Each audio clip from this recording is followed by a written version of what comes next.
suis Yann, je suis habitant de Saint-Gilles depuis 5 ans et je suis membre du Heroes for Zero et 1060 Zero. Et on est ici aujourd'hui pour une promenade guidée concernant les points noirs, disons, de Saint-Gilles.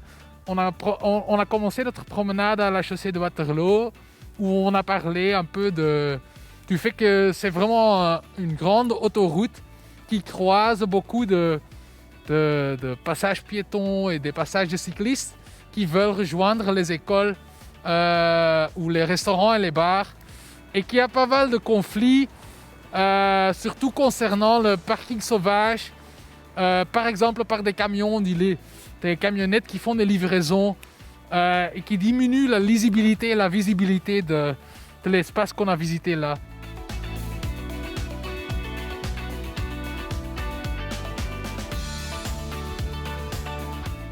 Après, on a visité la barrière de Saint-Gilles, qui est un lieu assez symbolique, parce que c'est un rond-point avec 7 grandes rues et un tram qui passe. Et là, on a discuté sur le fait qu'il n'y a pas vraiment d'espace là pour les piétons et pour les cyclistes qui veulent la traverser. Il n'y a pas de pistes cyclables séparées.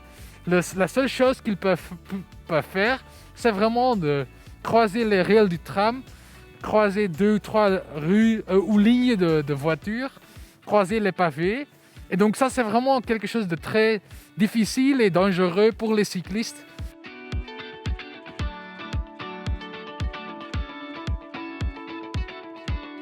Donc après, on a visité la place Bethléem, qui est une place très populaire, très conviviale, très vivable en termes de restaurants et de bars. Il y a une école, il y a une crèche, il y a un terrain de jeu. C'est très populaire avec les jeunes qui habitent le quartier. Mais là, on a parlé surtout du problème qui se pose que quand les enfants sortent de l'école, ils finissent directement sur la rue. Ce qui est un vrai problème parce que à cet endroit-là, il y a pas mal de grands magasins comme le Brico ou le Carrefour. Et ça implique qu'il y a beaucoup de livraisons à camions. Et donc le problème, c'est qu'il y a vraiment une sorte de danger.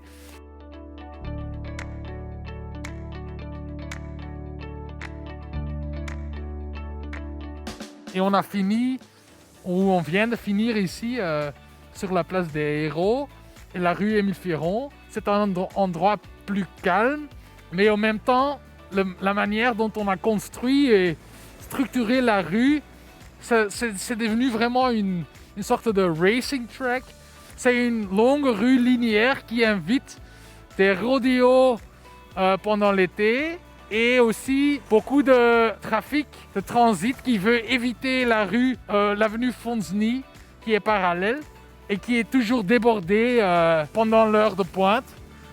Mais ce qui implique qu'il y a quand même pas mal d'embouteillages ici en face de l'école. Et après, on a parlé un peu de notre initiative d'ouvrir un peu le dialogue avec le quartier pour réfléchir ensemble comment peut-on réaménager cet espace pour la rendre plus sécure, mais aussi plus convivial pour tout le monde.